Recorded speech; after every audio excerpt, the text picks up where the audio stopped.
안녕하세요. VVIP님 오랜만에 봬요. 예술의 전당 오랜만에 오시죠. 저희 오랑주리 오르세 때 오시고 또 다음 전시가 열렸어요. 페르난도 보테로전인데요. 오늘은 오프닝 하루 전이에요. 정말 VIP 분들만 오실 수 있는 프리뷰 파티가 이따 4시에 열리는데 그보다도 먼저 VVIP님과 전시장을 둘러보려고 해요. 저도 이제 막 도착해서 전시장을 다 둘러보지도 못했거든요.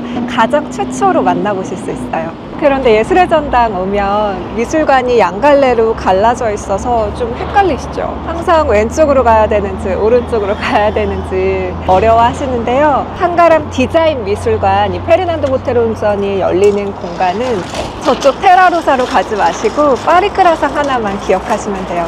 파리크라상을 따라서 요즘 날씨도 좋으니까 계단으로 올라오셔도 되고, 다리가 불편하신 분들은 안으로 들어오셔서 오른쪽에서 엘리베이터 타고 오셔도 돼요. 안쪽으로 가볼까요?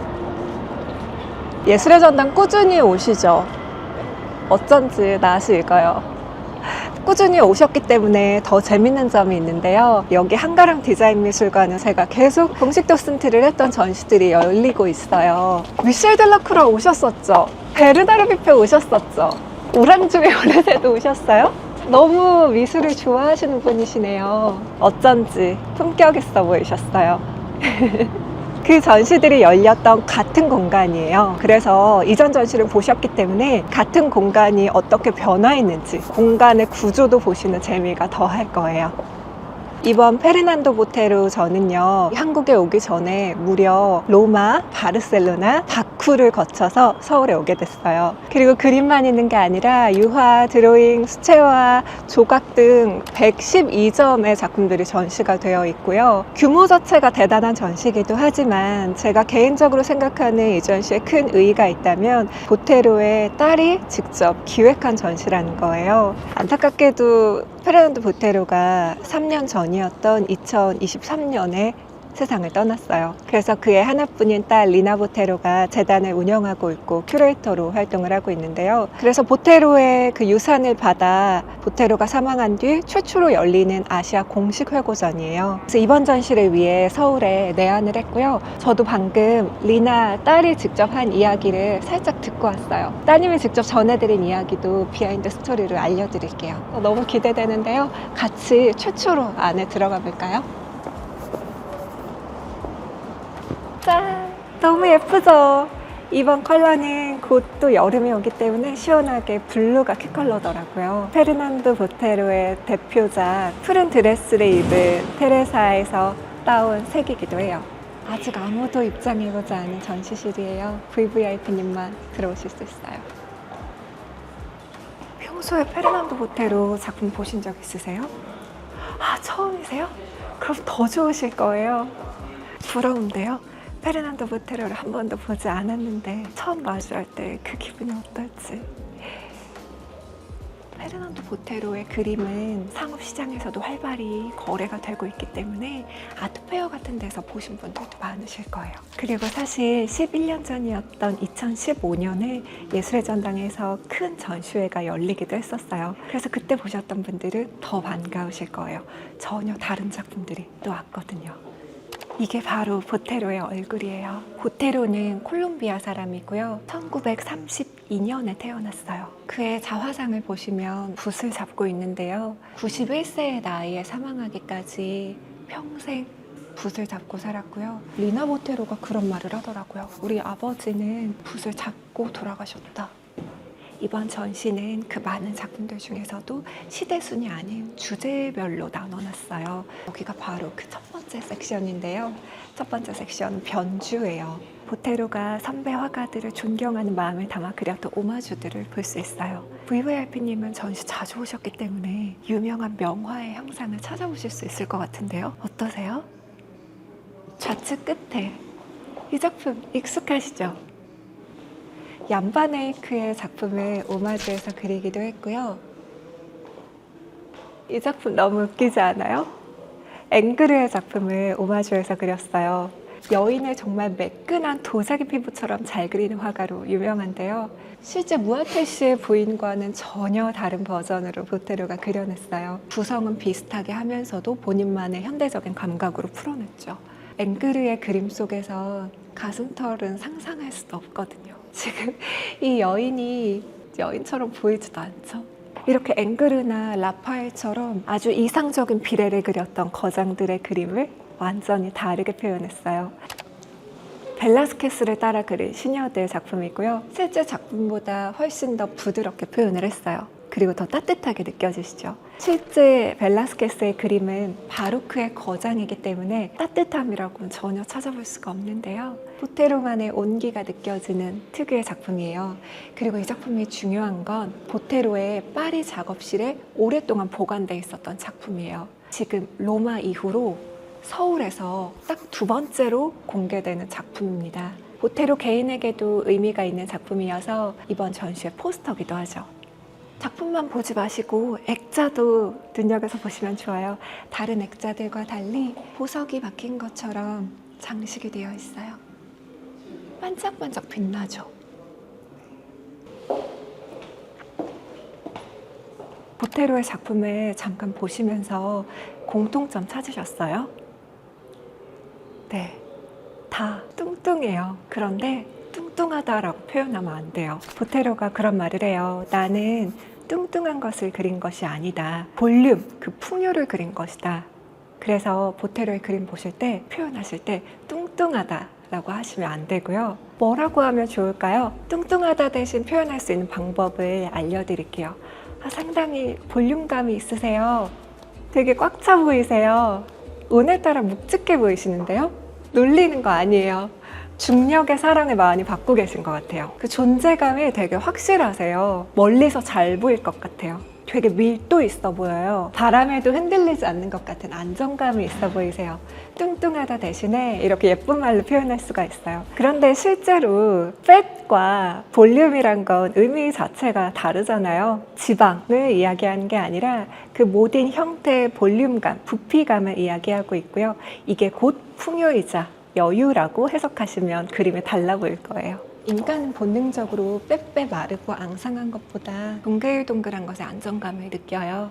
그래서 보테로의 그림을 보면 마음이 편안해진다, 긴장감이 사라진다 라고 이야기하신 분들이 많으시더라고요. 바 위의 발레리나라는 작품도 참 재밌는데요. 발레리나라고 하면 그 누구보다도 이상적인 몸매를 가진 여성들을 떠올리잖아요. 보테로의 그림 속은 아주 볼륨감 있게 여성은 표현되어 있어요. 근데 또 그 와중에 유연해서 다리가 거의 팔꿈치까지 닿는 거 보세요. 이 유머러스함과 여유로움을 대표적으로 나타낸 작품이에요. 두 번째 섹션은 라틴 아메리카예요. 아까 이야기 드렸는데 기억하실까요? 보테로의 고향이 어디였죠? 맞아요. 콜롬비아였어요. 너무 똑똑하세요. 어떻게 그렇게 집중을 잘하세요? 보테로는 유럽과 미국에서 작업실을 옮겨 다니면서 생활을 했지만 어린 시절 나고 자란 곳은 콜롬비아였기 때문에 그 고향에 대한 그리움과 추억이 많았어요. 이 라틴 아메리카 특유의 색감과 정서를 느껴볼 수 있는 작품들을 보실 수 있어요. 예술이 진정으로 보편적이기 위해서는 먼저 지역적이어야 한다. 그 본인의 깊은 뿌리를 항상 그림 속에 나타냈어요. 그리고 중간중간 많은 조각들이 놓여져 있는데요. 보테로는 화가기도 하지만 조각가로 더 세상에 이름을 알리기도 했어요. 전 세계 주요 명소에 보테로의 대형 조각이 정말 많아요. 그래서 이따가 뒤쪽 영상방에 가시면 보테로가 어떻게 조각을 제조했는지 그 과정까지 만나보실 수 있어요. 이따 시간 되시죠? 영상이 12분밖에 되지 않으니까 꼭 보고 가시고요. 그 영상 보면 보테로가 얼마나 작업량이 거대한지 깜짝 놀라실걸요? 이번 섹션은 드로잉과 수채화가 많이 모여 있어요. 보테로는 드로잉의 모든 것에 기초가 된다고 생각했어요. 저도 그림을 그렸던 사람으로서 매우 동감하는 바인데요. 먼저 드로잉이 잡혀야 그 다음에 화가의 정체성, 스타일, 그리고 신념이 잡힌다고 생각을 했죠. 보테로의 작품을 화려하고 감각적인 색 그리고 형태로 익숙하신 분들이 많으셨다면 새로운 섹션이 될 거예요. 댄서들이란 작품처럼 둥글둥글하게 그려진 사람들이 서로 어우러지면서 리듬을 즐기고 있는 작품들도 있지만 또 이면에는 에스코바르가 죽었을 때 에스코바르의 죽음을 정치적으로 표현한 작품도 있어요. 보테로가 꼭 따뜻한 그림만을 그린 화가로 알고 계셨다면 새로운 면모를 발견하실 수 있을 거예요. 이렇게 동네에 따뜻하게 오가는 소박한 그림들도 있지만 또 한편으론 되게 두려웠고 살아가기 힘들었던 라틴 아메리카인들의 모습을 그대로 드러내고 있어요. 이런 사실은 전혀 모르셨죠? 풍자하고 있는 그림들이 굉장히 많아요. 심지어 대통령까지도요. 그래도 재밌어 보이죠? 모든 것이 통통하고 볼륨감이 있기 때문에. 그 복잡한 상황 속에서도 유머를 늘 잃지 않으려고 했던 보테로의 삶의 태도를 볼 수 있는 전시예요. 그 영상 속에서도 제가 소개해드린 바 있는데요. 바니타스 기억하시죠? 인생의 덧없음을 나타냈던 그 17세기의 정물화요. 보테로가 그리면 어떻게 달라질까요? 해골과 장미도 볼륨 있게 그릴까요? 이것 보세요. 이렇게 퉁퉁한 해골 처음 보시죠? 바니타스라는 그림을 보고 웃은 적은 처음이에요. 삶과 죽음이라는 주제에 걸맞게 고요하고 무게감 있는 작품들로 이전에 화가들은 그렸었는데요. 보테로는 장미를 든 해골을 부피감 있게 그리고 너무 귀엽게 그려냈어요. 이 작품은 수채화입니다. 수채화로 이렇게 크게 그리기 쉽지 않거든요. 다음 섹션은 종교예요. 실제로 보테로는 신앙이 깊지 않았지만 거장들이 끊임없이 종교화를 그렸던 것처럼 회화 하나의 주제로서 종교화를 반복해서 그리기도 했어요. 성모마저 보테로를 만나면 이렇게 변합니다. 위에는 종교적인 권위가 있는 왕관을 쓰고 있지만 우리가 일반적으로 알고 있는 성모의 모습과는 전혀 다르고요. 아기 예수의 모습도 콜롬비아를 대표하는 작은 남자의 인물이 들어가 있어요. 종교화 섹션에 재밌는 작품들이 많아요. 아무래도 종교라는 것 자체가 인간들이 건드릴 수 없는 성스러운 영역이었잖아요. 그래서 그 유머가 더 극대화되는데요. 이 바티칸의 욕실도 보세요. 주교가 욕조 안에 누워있어요. 앞에서는 수건을 들고 대기하고 있지만 이 수건으로는 주교의 손 정도밖에 닦을 수가 없겠죠.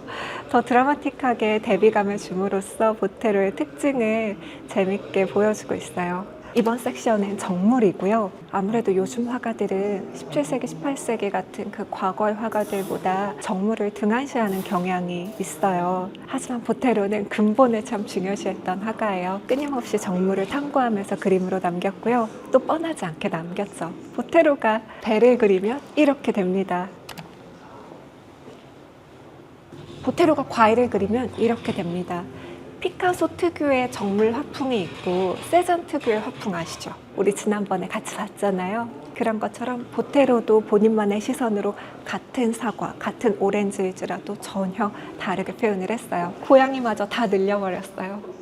근데 이 작품이 진짜 중요해요. 보테로의 모든 철학이 들어가 있는 작품이라고 할 수 있어요. 단순한 꽃이 아니에요. 일단 꽃 자체가 줄기 없이 보테로의 특징처럼 부풀어져서 가득 담겨져 있는데요. 노란색, 파란색, 빨간색으로 분류되어 있죠.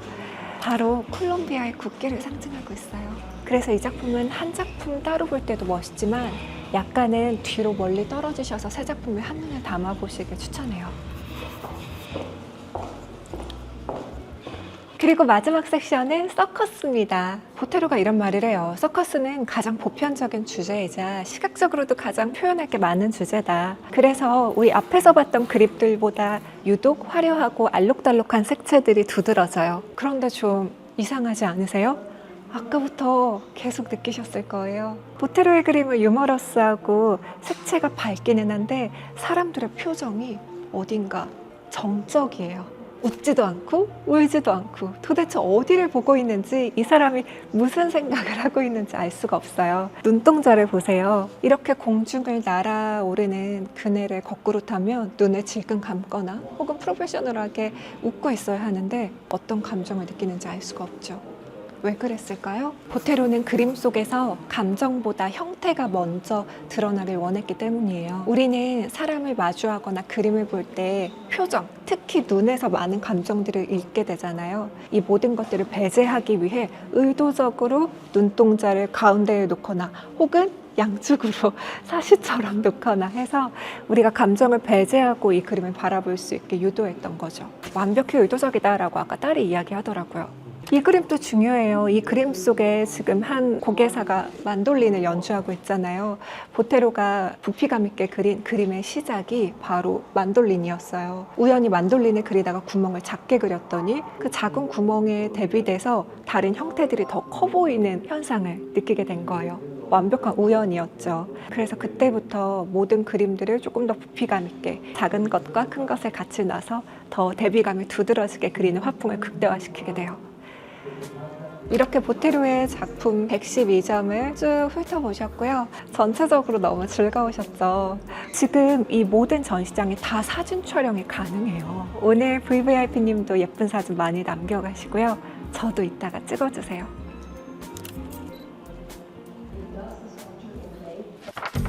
어떠셨어요? 만족도가 높으실 수밖에 없는 게 일단 작품이 정말 커요.